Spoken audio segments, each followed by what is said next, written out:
Alors, je dirais que ce soit des offres d'emploi qu'on reçoit par mail, qu'on les reçoive de manière sollicitée ou de manière intrusive, que ce soit des alertes de recrutement, et ça on les reçoit parce qu'on est sur des réseaux sociaux,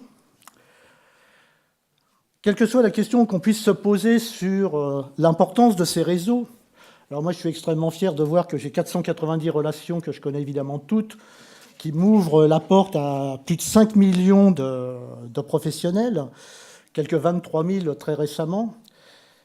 Que ce soit parce que je peux, par rapport à des gens que je ne connais absolument pas, comme M. Ismaël Katché, que j'ai repéré là dans ma fiche LinkedIn, à qui je peux être présenté. Je peux être présenté par évidemment un intermédiaire. Que ce soit évidemment la présence des entreprises sur de nouveaux supports. Alors entendez-moi, quand on dit nouveaux supports, c'est tout ce qui, à l'intérieur d'Internet, à l'intérieur du web, va constituer les réseaux sociaux, les Twitter, etc., etc. Que ce soit également les stratégies qu'on commence à détecter au niveau des universités, alors qu'on commence à détecter, ou que l'on détecte, parce que on commence à, elle serait un petit peu réducteur, stratégie universitaire. Alors, trois très rapidement, un LinkedIn sur une formation, un compte Facebook sur la même formation, une plateforme université emploi sur un Facebook, et donc une appropriation de ce réseau professionnel pour faire autre chose, que traditionnellement on fait nous dans nos plateformes emploi sur notre site web. Que ce soit des discussions qui se lancent. Là, il y a un monsieur Laurent Brouat que personne ne connaît, qui se permet des réflexions sur le recrutement mobile et quelques commentaires. Eh bien, tout ça, évidemment, ça doit nous amener un certain nombre de questions. D'abord, recrutement 2.0. Alors, j'ai mis recrutement 2.0 parce que si vous cherchez dans les moteurs de recherche recrutement 2.0, vous verrez le nombre de références qui peuvent sortir. Est-ce que c'est un sujet à la mode ou est-ce que c'est une réalité? Comment vous, entreprise, on peut faire pour faire coïncider l'offre et la demande, que ce soit nos étudiants, vos emplois, nos étudiants? Est-ce qu'il faut qu'en tant que responsable d'insertion d'orientation, est-ce qu'il faut qu'on modernise, qu'on adapte les vecteurs de communication? Comment nous, université, on doit se positionner? Voilà toutes les questions qu'on serait en droit de se poser. Alors, juste 30 secondes sur un tout petit article qui est paru récemment, qui parle de Néandertal et d'Homo sapiens, avec un petit commentaire, on est vraiment bien loin du sujet, qui vient expliquer qu'en fin de compte, Néandertal et Homo sapiens ont coexisté, mais qu'Homo sapiens a réussi à s'en sortir parce qu'il était plus apte à développer du réseau social, à développer de la connexion. Bien aujourd'hui, la question qu'on peut se poser, enfin aujourd'hui, moi, j'ai une fin de vie qui est assez proche, mais dans quelques années, vous les connaîtrez, est-ce qu'en fin de compte, les gens qui pratiquent les réseaux sociaux ne seront pas les seuls survivants de l'espèce? Donc voilà toute la question. Alors pour ça, la Courroie, grâce à un partenariat avec l'AOF, vous propose cette conférence Internet et réseaux sociaux, quels impacts sur les pratiques de recrutement? Pour cela, les intervenants, alors je les ai mis par ordre alphabétique, c'est beaucoup plus simple, parce que je ne savais pas comment ils allaient se positionner sur les chaises. Anne Aubert, qui lève la main pour qu'on l'identifie, voilà, qui est donc présidente de la Courroie, elle était forcément là parce que c'est la Courroie. Iman Benaoun, qui est directrice générale de la société Aravati, donc vous voyez que là aussi j'ai trouvé sa carte d'identité relativement facilement. Laurent Brouat, directeur associé, cofondateur de Linkhumans, le voilà, tout le monde le connaît. De chez Accenture, Anis Adil, responsable du recrutement France, et M. Ismaël Katché, beaucoup plus discret sur les réseaux sociaux, tout au moins pour l'instant, puisque bientôt il sera mon ami grâce à une recommandation et je saurai tout sur lui, responsable du direct sourcing. Alors avec quand même une toute petite interrogation sur est-ce que j'ai bien trouvé le bon Ismaël Katché, puisque là je le vois account manager chez Elan IT, donc bon, peut-être que c'est pas tout à fait le même. Voilà, donc... D'accord. Monsieur Yannick Morel, qu'on ne présente pas pour les gens tout au moins qui étaient là à la conférence précédente. Monsieur Yannick Morel est l'un des seuls anonymes qui ne mettent pas sa photo, tellement il est connu, il n'en a pas besoin. Milena Salerno, qui nous expliquera comment, par rapport à son master, elle s'approprie les réseaux sociaux pour aider son master à exister. une petite parenthèse, vous voyez qu'en bas, il y a un logo qui apparaît, un bandeau qui apparaît. Je souhaite que ça ne soit pas une photo du campus qui soit là, sinon ce n'est pas très encourageant. Je remercie évidemment Emmanuel Gardan de l'AEF, ça c'est le traditionnel, parce qu'il nous a fortement facilité la tâche pour organiser cette conférence. Moi, Jean-Claude Piat, bon, il faut que je me présente quand même, vice-président de la Courroie, avec une photo mémorable d'un an en arrière à l'AEF, avec une discussion sur les méthodes de recrutement des entreprises et les filtres de sélection. Et enfin, tout à l'heure, on aura peut-être la prise de parole d'un jeune chef d'entreprise, Luis Meneses Lerin, qui nous expliquera comment, grâce à ses réflexions, il peut augmenter la lisibilité des formations. Tout moins, il espère. On va commencer sur cette thématique, donc l'ampleur du phénomène. Laurent Brouat, lorsqu'on a échangé, m'a dit, voilà, moi je suis quelqu'un qui peut parler de beaucoup de choses, et en particulier des chiffres. J'espère qu'il ne m'a pas menti. J'espère que sa irréputation est à la hauteur de la réalité. Monsieur Laurent Brouat, à vous pour compléter. 1, 2, 1, 2. D'accord, donc c'est à moi d'ouvrir là. Enfin, de faire la deuxième partie. Ampleur du phénomène, vous voulez dire quoi exactement? Quel est le sens de votre question? Est-ce que c'est quelque chose qui existe? Est-ce que c'est quelque chose de pertinent? Est-ce que nous, université, on doit s'orienter, se diriger, prendre ces phénomènes en compte? Quelques chiffres. Est-ce qu'aujourd'hui, on doit dépasser de manière traditionnelle notre gestion des offres d'emploi, de stage, telles qu'on peut l'avoir pour investir d'autres réseaux? Est-ce qu'on doit centraliser? Voilà. Bon, bref, plein de choses sur lesquelles je vais intervenir. Effectivement. Je vais commencer par un chiffre simple. Aujourd'hui, sur Google, une recherche sur 3, c'est tout simplement quelqu'un qui fait nom plus prénom. Ça veut dire quoi? Ça veut dire qu'aujourd'hui, on a tous le réflexe, avant d'aller à un rendez-vous, avant d'aller où que ce soit, de se dire c'est qui cette personne-là, et tout simplement d'aller sur le moteur de recherche Google, se dire ah, je vais vérifier un petit peu et voir à qui je vais rencontrer, qui je vais parler.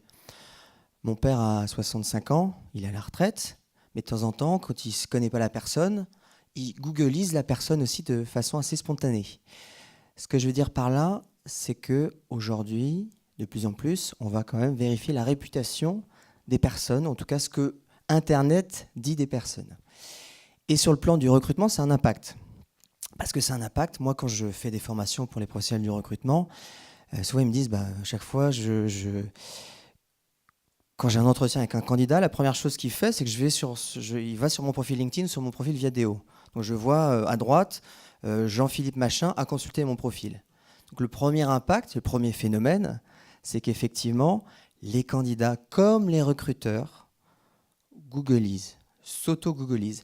Pour vous donner un autre ordre de grandeur, aujourd'hui, on est sur un chiffre autour de 7 recruteurs sur 10 vont googliser, c'était les chiffres Region Job 2012, 7 recruteurs sur 10 vont googliser le candidat à partir du moment où il est convoqué à un entretien.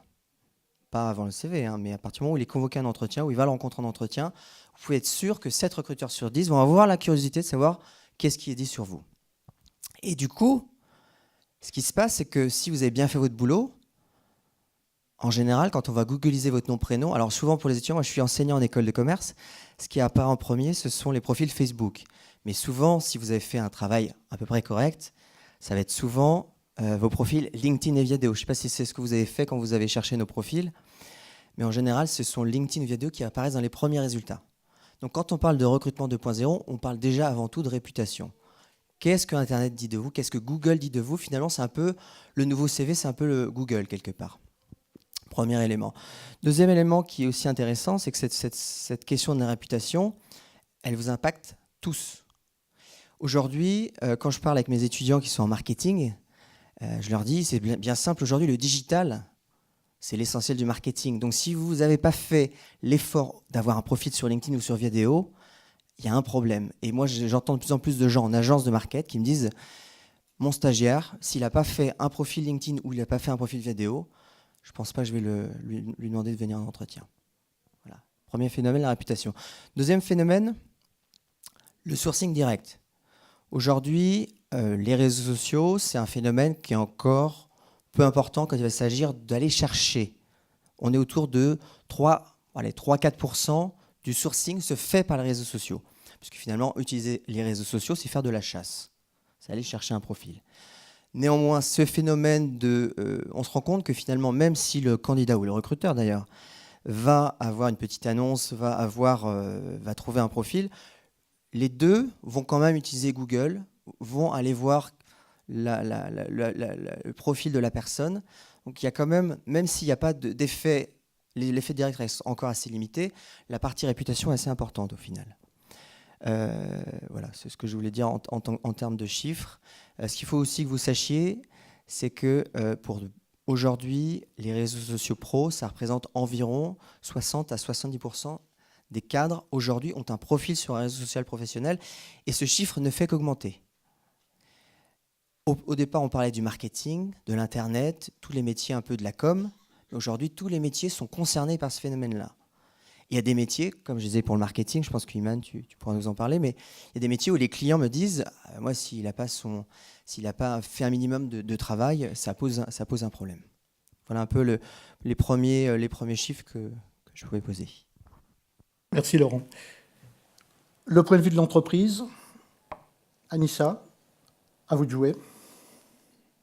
Bonjour, donc une très bonne introduction par Laurent, merci, puisqu'effectivement nous avons fait tous les constats que Laurent vient d'exprimer chez Accenture et que nous avons donc décidé d'utiliser les réseaux sociaux comme une partie intégrante de notre stratégie de sourcing aujourd'hui. Alors pour toutes les raisons que Laurent vient d'évoquer, plus certaines propres à Accenture, puisqu'il est vrai que nous, 2/3 de nos recrutements sont des recrutements de stagiaires et de jeunes diplômés qui sont donc particulièrement présents sur les réseaux sociaux et sur le net. Également parce que notre culture d'entreprise souhaite être très proche de cette génération Y, voire génération Z, c'est-à-dire celle qui arrive, que nous sommes en plus une entreprise américaine avec une culture très forte des réseaux sociaux. Donc toutes ces raisons nous ont amenés à intégrer les réseaux sociaux dans notre stratégie de recrutement et de sourcing. Par deux biais.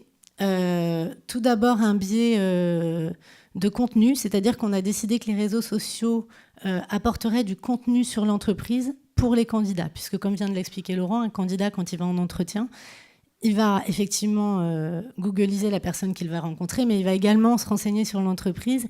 Et pour nous, les réseaux sociaux sont un très bon vecteur d'apport de contenu sur nos métiers, sur ce qu'on fait. Et c'est pour ça qu'on a décidé de faire du community management et d'avoir des community managers aussi bien au niveau business qu'au niveau recrutement pour apporter du contenu qui nous vient des membres de l'entreprise, donc de nos consultants et des personnes qui travaillent sur nos différents projets. Et le deuxième vecteur, c'est ce que Laurent vient d'expliquer, c'est de faire de la chasse grâce à ces réseaux sociaux, puisque nous avons mis en place au sein de notre service recrutement une équipe direct sourcing qui est dédiée au sourcing via Internet et qui va chercher des candidats de manière proactive. Et c'est donc, je vais passer la parole à Ismaël qui pourra dire un mot sur cette activité puisqu'il la dirige.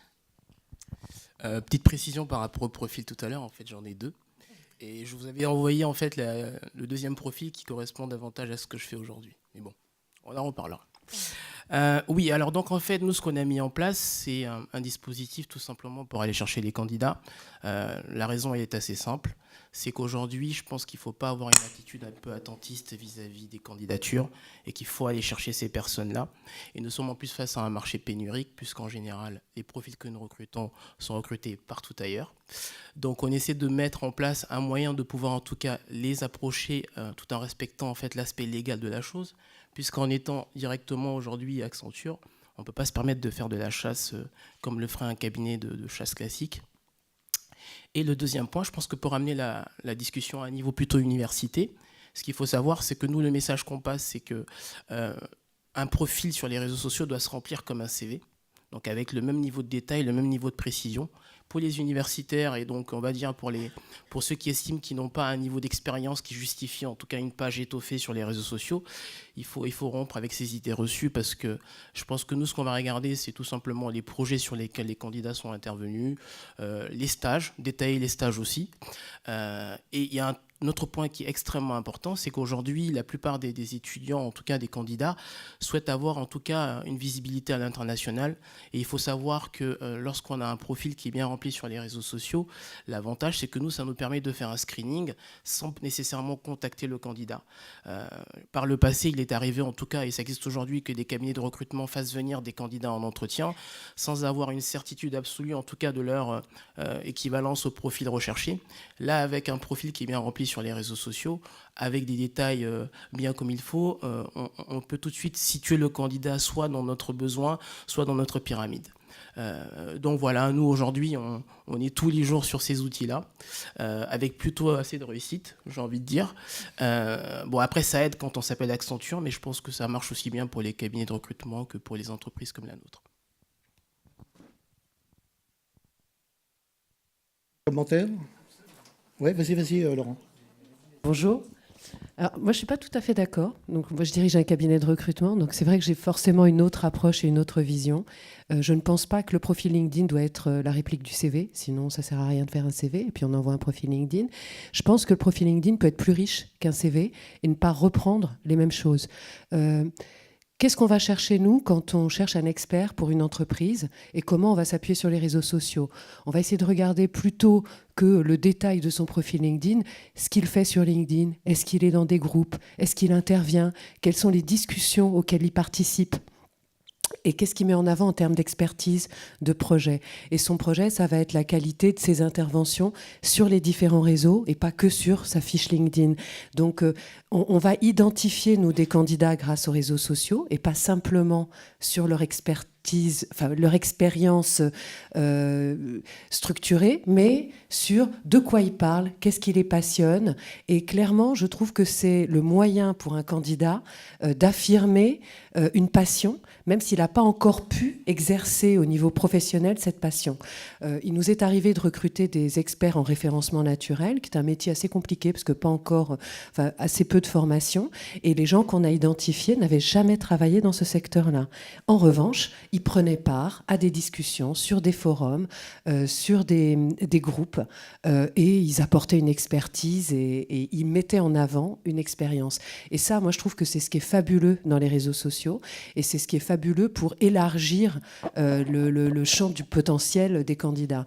On est sur un certain nombre de profils dans une situation pénurique, c'est vrai. En même temps, il y a énormément de gens qui sont en dehors de l'entreprise et en dehors du travail.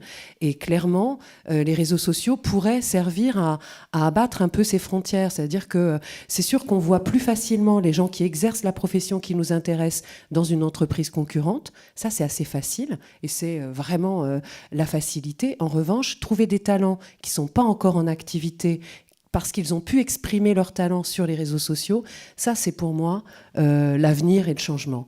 Ce que les réseaux sociaux ont apporté, je trouve, par rapport à hier, c'est ça. C'est-à-dire un élargissement des profils. Ça a été compliqué pour nous, les réseaux sociaux, dans la mesure où on devient des gens qui devront... Enfin, le métier de cabinet de recrutement, c'est un vieux métier. C'est pas un si vieux métier que ça, mais c'est un métier qui est exercé par des gens relativement confirmés. Et les réseaux sociaux ou Internet a bouleversé ça. On est en veille permanente. C'est-à-dire qu'on est face à des outils qui changent tous les jours, de nouveaux outils, une émergence de solutions, d'endroits où les gens discutent. Et ça nous a obligés, nous, consultants en recrutement ou recruteurs en entreprise, à se remettre en cause de manière régulière et de changer complètement nos habitudes et nos modes de fonctionnement pour identifier, pour suivre un changement, une évolution de la société. Hier, le recruteur, il attendait des CV parce qu'il avait mis une annonce quelque part, ou alors il avait chassé des candidats parce qu'il avait descendu des organigrammes d'entreprise et il avait identifié les candidats chez les concurrents. Mais c'était assez limité, on avait vite fait le tour du marché. On disait, j'ai fait le tour d'un marché, j'ai fait le tour d'une fonction, j'ai identifié tous les gens qui occupent le poste, ou j'ai sourcé au maximum en mettant des annonces partout. Donc tout le monde a vu mon offre, et donc ça y est, j'ai le plein de candidatures qui m'intéressent. Ça, c'est terminé. C'est-à-dire qu'aujourd'hui, on est en recherche permanente avec de nouveaux outils, de nouvelles manières. Et puis, le pouvoir, la relation de pouvoir, c'est complètement inversé. Hier, le recruteur, il était celui qui décide, celui qui avait le pouvoir. Ça a beaucoup changé. Je vais juste rajouter une chose. Dans la salle parmi vous, juste une question simple. Qui est sur LinkedIn? Alors, qui est sur Viadeo? Et on va inverser la question. Qui n'est pas sur LinkedIn à ce moment-là? Juste pour voir. Ouh. Ah ok, c'est intéressant, il y en a pas mal quand même. Qui est étudiant dans la salle? Il n'y a pas beaucoup d'étudiants, tiens, tout au rue. C'est intéressant aussi. En fait, moi j'ai une problématique. T'as pas levé la main. J'ai une problématique avec mes étudiants, c'est qu'ils ne sont pas si bien connectés que ça, au final, parce qu'ils savent très bien utiliser Facebook, mais quand il s'agit d'utiliser un réseau social professionnel, ils ne sont pas forcément très bons, et qu'en général, on est sur des taux autour de 50%. Moi, les étudiants d'école de commerce auprès desquels j'enseigne sont 1 sur 2, ils ont un profil, ou un peu plus d'1 sur 2, 60%.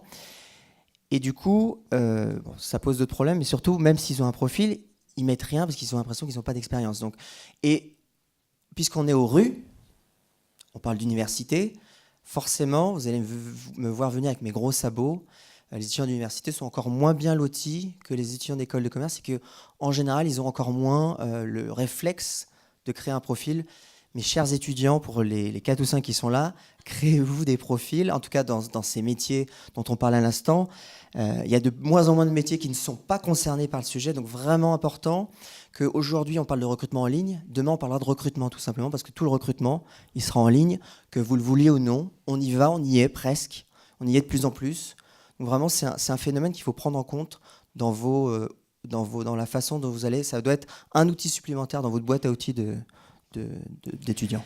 Je me permets juste de Anissa revenir 2 secondes sur ce point parce que nous vous rejoignons complètement sur le fait qu'un profil LinkedIn est beaucoup plus large qu'un CV. Et c'est tout l'intérêt des réseaux sociaux.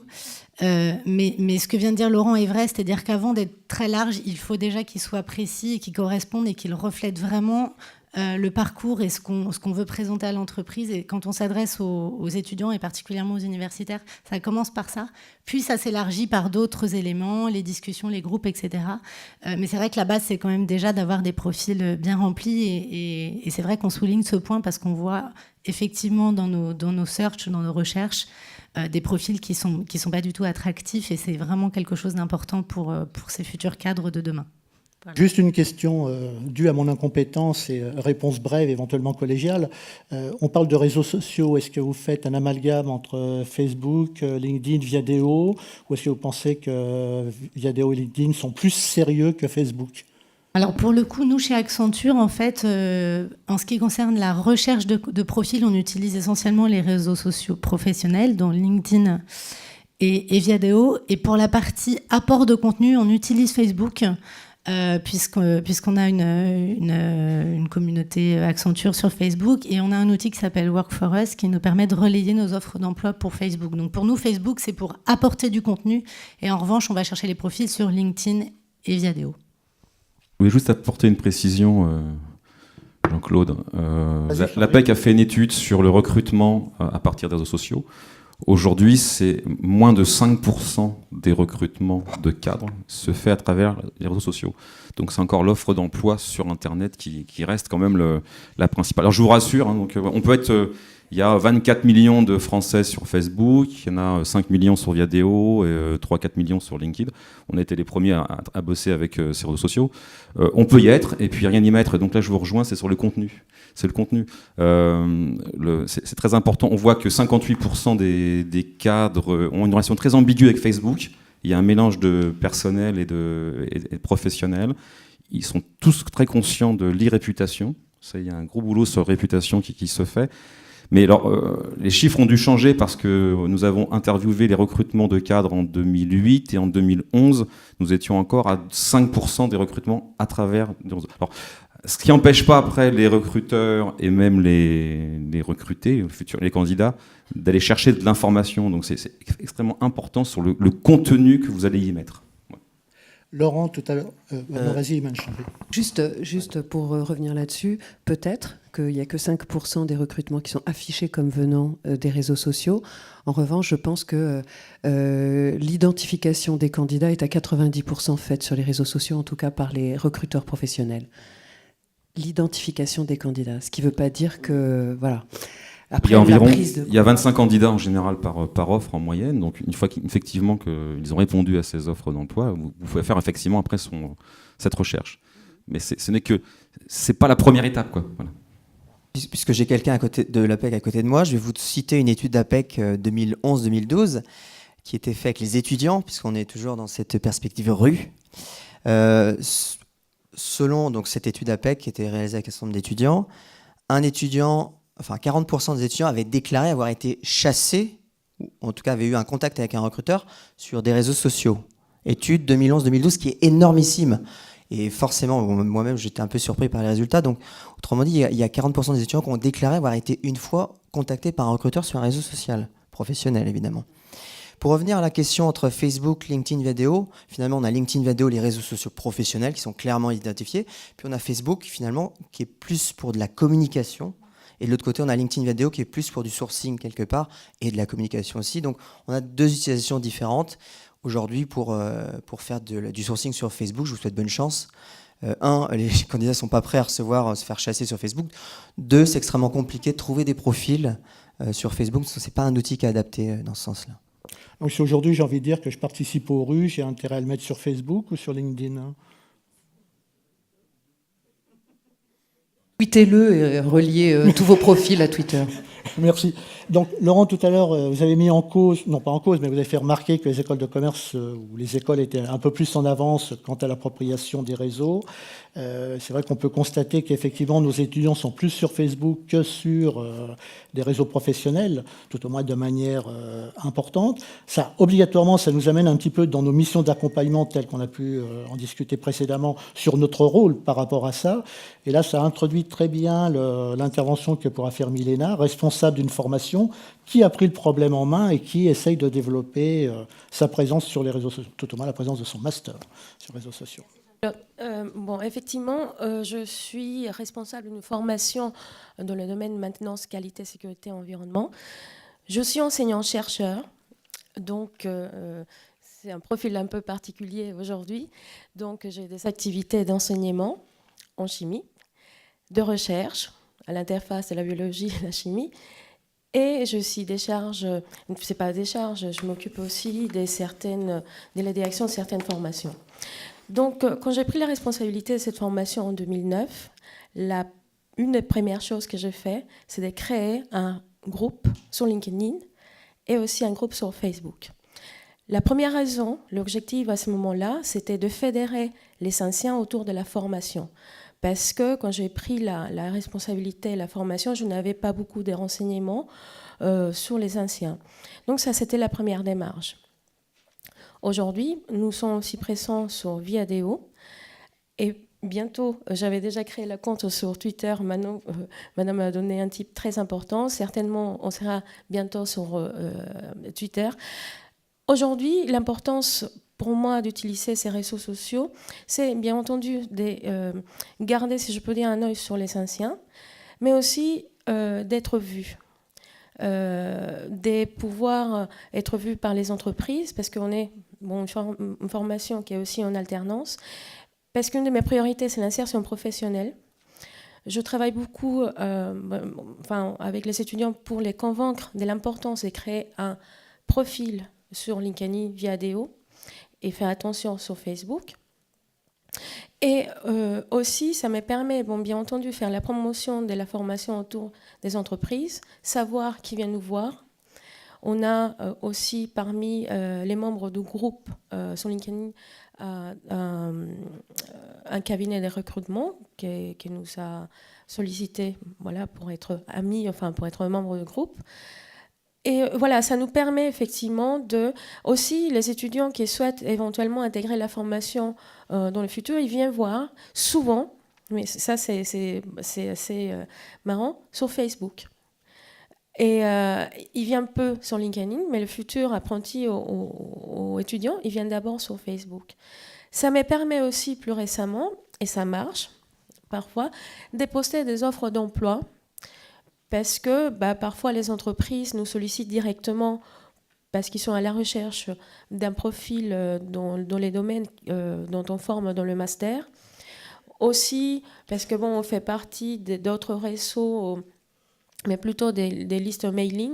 Donc ça me permet effectivement d'afficher soit des offres d'emploi dont les étudiants, les anciens plutôt, sont informés et peuvent répondre à ces offres d'emploi. Et aussi ça me permet par exemple de publier des offres de stage. Donc c'est un outil que j'utilise très souvent pour communiquer aussi autour des activités auxquelles on participe. Iman, Laurent, quel conseil vous pourriez donner à ces responsables universitaires qui, je vais dire, dans leur coin, c'est-à-dire par rapport à leur master, assurent une présence sur les réseaux? Est-ce qu'en fin de compte, la multiplication de ces références ne risque pas de faire un brouillage tel que plus personne ne s'y retrouvera, ou qu'il y aura des problèmes de lisibilité, ou peut-être Ismaël avec son sourcing direct? Est-ce que c'est... Vas-y, Laurent. Alors, juste une chose que je voulais dire, c'est qu'effectivement, avant de taper sur les étudiants, qui doivent à la fois aussi être curieux, moi je voudrais quand même dire une chose, c'est que les gens qui sont clés dans l'université, ce sont les gens des relations entreprises, qui eux aussi, et tout ce qui est conseil de rotation, eux aussi, pour pouvoir prêcher la bonne parole, doivent eux-mêmes être convaincus que c'est aussi un outil important. Donc si eux-mêmes ne sont pas convaincus, forcément les étudiants vont pas être eux-mêmes convaincus. Donc c'est important que vous, relations entreprises des universités, preniez conscience qu'il y a quelque chose qui se passe, que c'est plus seulement le CV, mais c'est aussi les réseaux sociaux qui sont complémentaires dans l'approche. Et vraiment, j'insiste sur cette importance de la relation entreprise dans les universités aussi, de vraiment de faire ce travail-là. Je pense qu'il y a plusieurs choses. Un des sujets, c'est que l'université n'est pas comme une école de commerce. Une école de commerce, il y a un responsable relations entreprises, il y a une association d'anciens élèves, et clairement, ils arrivent à se fédérer pour parler tous de la même voix sur tous les outils, ce qui leur donne un peu d'avance par rapport aux universités et un peu de lisibilité dans la prise de parole.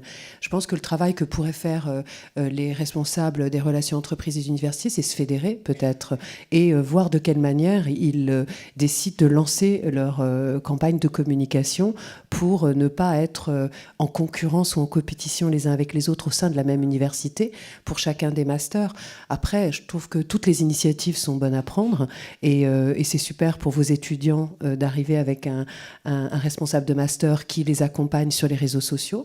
Nous, on le voit sur nos recherches de stagiaires. On recrute 1 ou 2 stagiaires par an en alternance et on est atterré de voir de quelle manière, quand ils arrivent, ils ne savent même pas que LinkedIn ou Viadeo existent. Ils sont en 2e ou 3e année d'université et ils ne le savent pas.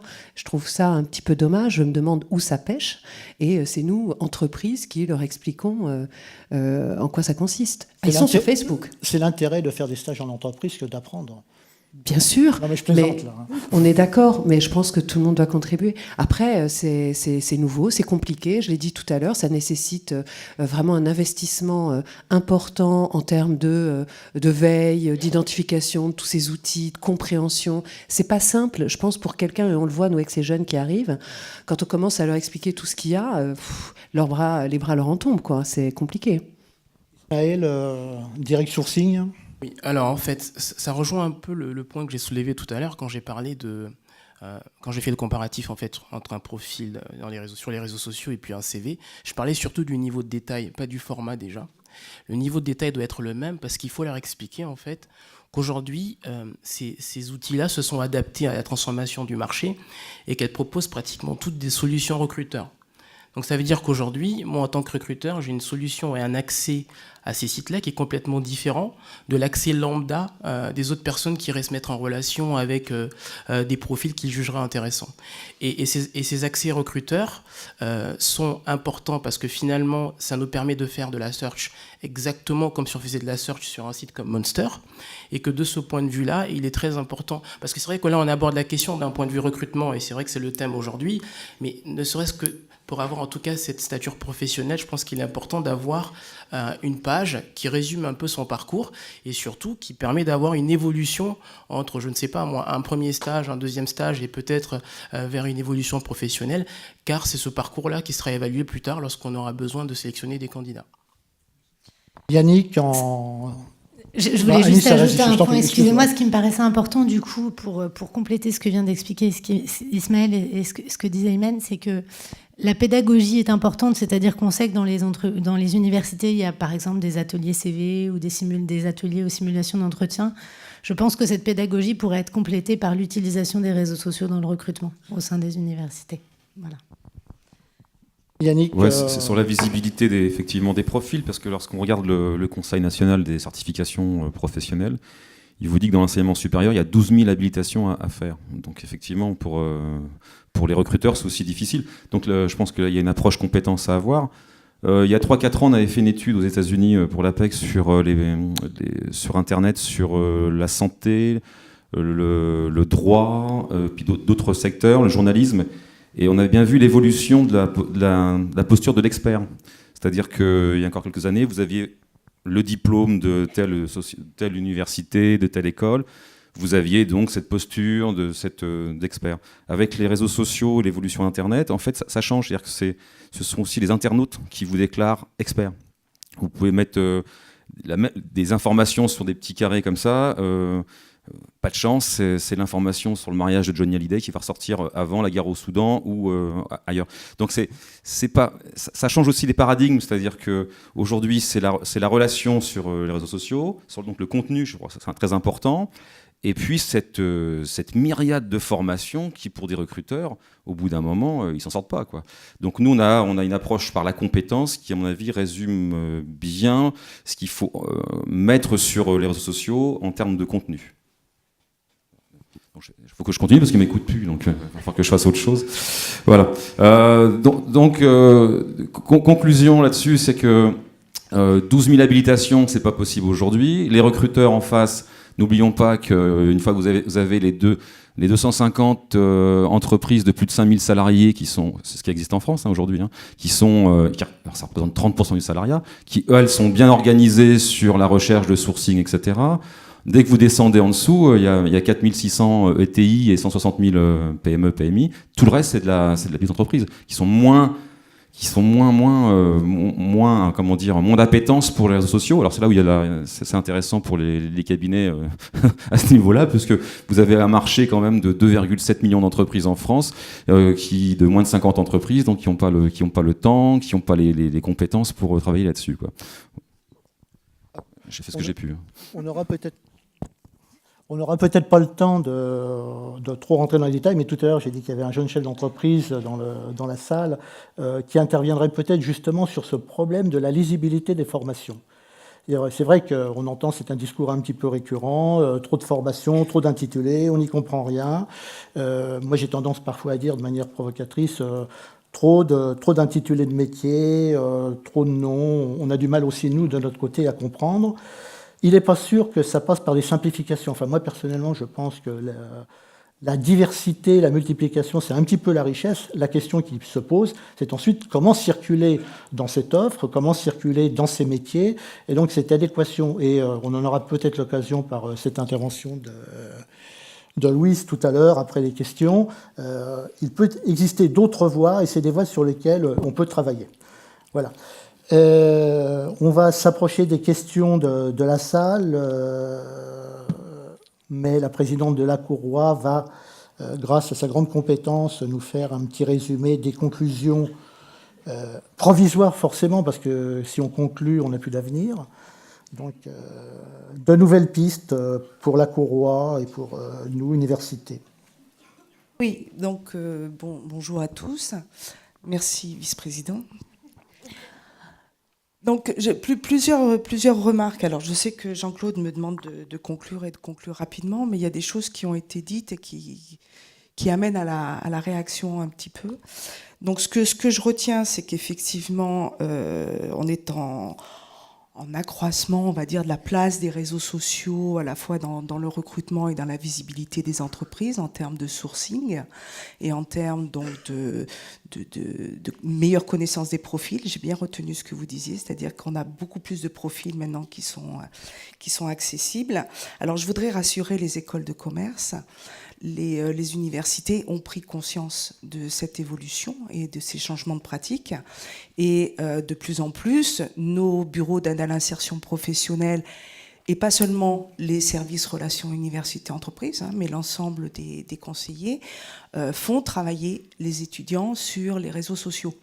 Alors je peux comprendre que compte tenu du volume, vous puissiez tomber sur effectivement des étudiants qui n'ont pas été réceptifs, on va dire, à ce type d'approche. On ne fait pas à 100% à chaque fois.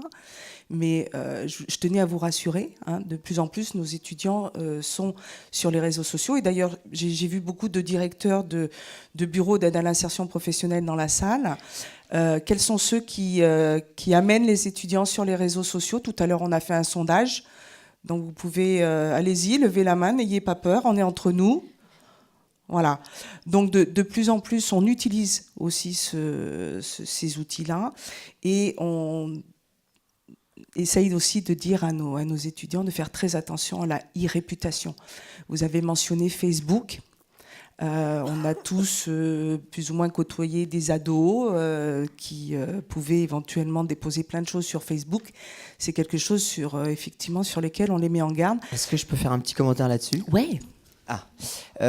Juste rapidement, en fait, ce qui est difficile, c'est que déjà de convaincre les étudiants de venir en fait sur les réseaux sociaux pro. Donc, j'aborde jamais le côté risque. C'est-à-dire que déjà, c'est difficile de les faire venir. Donc, c'est pour ça que je suis toujours, en général, la maturité sur Facebook aujourd'hui. On s'est rendu compte que les gens sont de plus en plus mûrs dans leur façon dont ils abordent les réseaux sociaux, toute leur vie online. Et ils gèrent très bien Facebook. Au final, on n'a presque plus besoin de dire quoi que ce soit. Et j'ai vu l'évolution sur les 4 années. C'est 4 ans que je suis enseignant. Je fais pas que ça, c'est juste un quart de mon temps. Mais j'ai vu l'évolution entre le démarrage il y a 4 ans, où tout le monde mettait tout et n'importe quoi sur Facebook. Aujourd'hui, il y a « Ah non, moi je me suis détagué, j'ai enlevé ma photo ». Ils sont extrêmement méfiants dans tout ce qu'ils partagent et dans tout ce qu'ils font. Donc il y a une vraie maturité sur Facebook qui est là. Et que finalement, nous, intervenants, on n'a plus besoin de leur dire « Attention, risque, oh là là, réputation », mais plutôt « Faut y aller, réseaux sociaux pro, faites-vous un profil, mettez vos compétences, mettez du contenu, c'est ça qui va payer ». Et juste pour vous donner finir là-dessus, excusez-moi de reprendre ça, mais je voulais juste vous raconter l'histoire d'une étudiante qui s'appelle Sophie Wiegenwald, qui est passionnée d'aéronautique. Pour une femme, c'est pas très courant. Et elle a créé un blog autour de sa passion.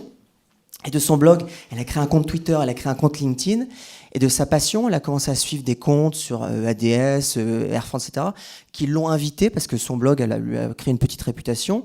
Et de fil en aiguille, elle a trouvé un stage. Et du fil en aiguille, elle a trouvé un job à partir d'une passion. Et à partir d'une passion, elle en a fait un blog. Donc pour moi, c'est une histoire d'une étudiante qui a fait de sa passion une présence numérique et qui a fait de sa présence numérique un boulot. Et ça, je trouve ça intéressant. Mais on est entièrement d'accord sur le bénéfice que ça peut apporter dans ces conditions-là. Et croyez-le bien, c'est ce qu'on essaye aussi de faire valoir auprès des étudiants, parce qu'il y a effectivement les compétences qui ont pu être acquises dans le cadre de la formation et toutes celles qu'ils ont la capacité effectivement d'engranger de par leur expérience personnelle. Mais je sens mon vice-président qui s'impatiente. Donc tant que les huissiers ne sont pas là pour nous expulser, c'est bon. D'accord, ok. On a encore un peu de temps alors. Donc effectivement, c'est quelque chose de très important. Quand même un peu de temps pour les questions. Oui, c'est tombé, ça n'ira pas plus bas. C'est pas grave. Donc quoi qu'il en soit, de toute façon, c'est quelque chose qui est, je le pense, maintenant totalement intégré dans les services d'accompagnement vers la vie active, à l'insertion professionnelle. Et on se rend compte que les pratiques des recruteurs changent énormément. Et justement, j'avais eu aussi confirmation de ce fait mercredi dernier lors de la rencontre sur les outils numériques du MEDEF. Donc merci de nous renforcer justement dans notre évolution également. Et merci d'avoir accepté de venir à cette conférence. Je pense que nous pourrons, avant les questions, juste une petite annonce. Nous pourrons continuer plus en avant cette discussion, parce qu'a priori, c'est en voie d'évolution. Lors des journées donc, organisées par la Courroie, les 3, 4 et 5 juillet prochains. Donc pour ceux qui aiment les galets, ça sera au Havre. Donc j'espère que vous pourrez venir nombreux nous rejoindre et parler entre autres des outils numériques pour le recrutement. Merci beaucoup. Plein de questions. Bonjour à tous, merci. Romain Vernet. C'est bon.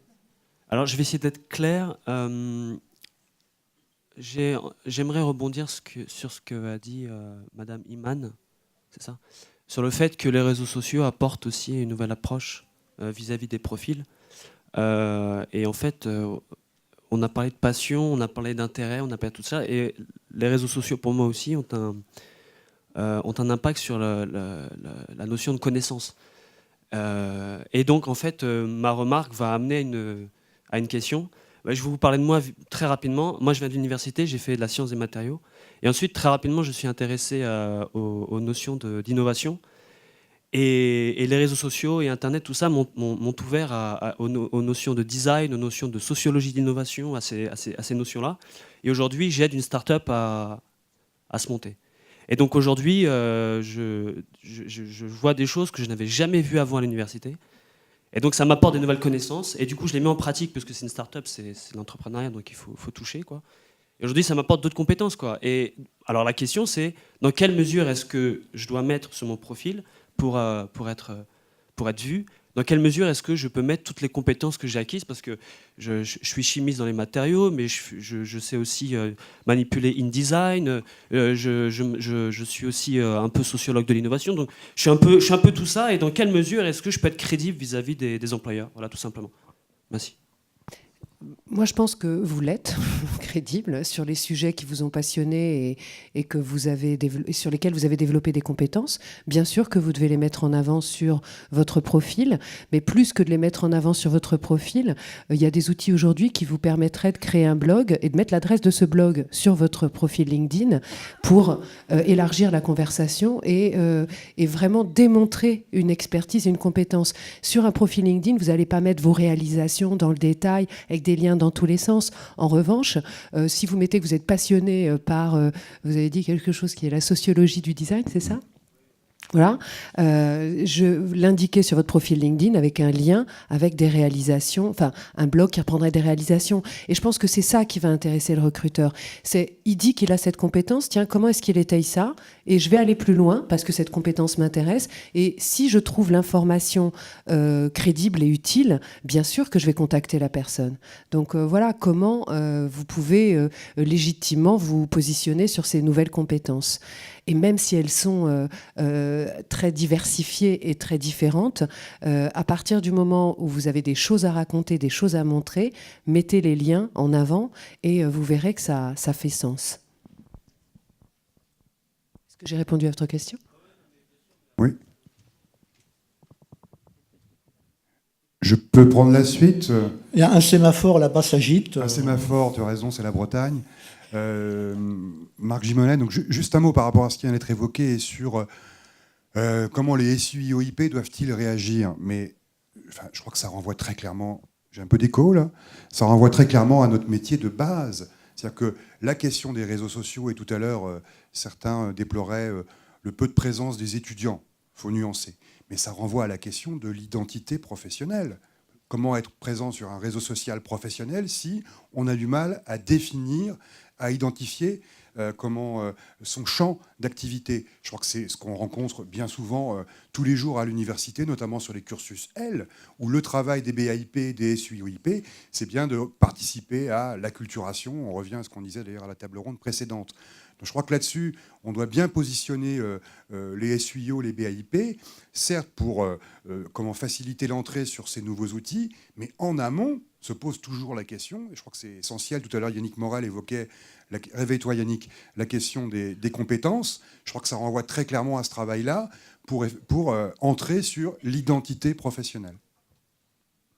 En 30 secondes, je vous avais dit qu'il y avait peut-être une approche différente à l'approche compétences, qui était peut-être un espoir pour la richesse de nos formations et la richesse des métiers. Donc je vous ai annoncé qu'il y avait une petite intervention. Donc Monsieur Lérin souhaite faire une question-réponse, intervention. Oui, bonjour à tout le monde. 30 secondes. Oui, je fais partie d'une toute nouvelle entreprise qui s'appelle IDEF. C'est l'identification des données de l'emploi et de la formation. Et je remercie tous les intervenants parce qu'il y a beaucoup de problématiques. Et nous, on est là pour résoudre des problématiques. Parmi l'équipe, on a des chercheurs. Et donc, quel est le problème? L'inadéquation de l'offre des formations des universités, des grandes écoles et de la demande des entreprises. La traduction des qualifications diplômantes en nuage des mots de clés performants. L'absence de visibilité des entreprises sur les cohortes des futurs diplômés. Les objectifs de notre entreprise, construire des mécanismes de traduction des plaquettes universitaires vers les fiches métiers des secteurs. Construire automatiquement des nuages de mots-clés déterminant un profil professionnel universel déterminant. en réseau professionnel autonome pour les néo-accédants en marché de l'emploi. Permettre la prévision pour les entreprises des futurs diplômés des filières performantes, faciliter la chasse. La méthode des chercheurs et des linguistes CNRS, en entrée des mots de l'entreprise et la formation universitaire, en apport les données de l'emploi. Au final, une cartographie des filières performantes et des individus grâce à des fiches individuelles des mots-clés. Moi, je souligne bien, ce que nous cherchons, c'est une logique des réseaux professionnels autonomes à visée cartographique. Merci. Donc, on a compris que c'était un exercice extrêmement frustrant, mais je crois que moi, par rapport à l'approche compétence dans laquelle on est tous engagés, là, on a une autre piste qui peut être une piste qui mériterait quelque part d'autres développements. Les huissiers ne sont toujours pas là, donc j'abuse. Une dernière question, mais une question par un conseil individuel. Monsieur que je croise au ministère parfois. Oui, juste un simple petit mot. Pierre Binet, donc chef d'entreprise pendant 30 ans, maintenant retraité. Je pense qu'il faut... C'est une évidence, mais je crois que ça mérite de le rappeler, ça éclaire beaucoup de choses. On embauche dans l'entreprise, on embauche des hommes et des femmes, on n'embauche pas des diplômes. Et vous prenez deux étudiants qui ont le même diplôme, ils sont heureusement extrêmement différents. Et tout ce qui peut être fait pour les décrire, décrire leurs différences est essentiel. Et ne se focalisons pas sur les diplômes, la multiplicité des diplômes, etc. Merci. Les approches ne sont pas antinomiques. Merci aux intervenants qui ont accepté, évidemment, d'être extrêmement brefs, malgré la richesse des sujets. J'espère qu'ils reviendront dans d'autres conditions pour parler beaucoup plus de temps. Merci à l'AOF. Merci surtout à vous d'avoir écouté, peut-être profité, peut-être dans un autre avenir, nous recontacter Louis pour en savoir plus. Merci à tous et à l'année prochaine, peut-être, si on est toujours là.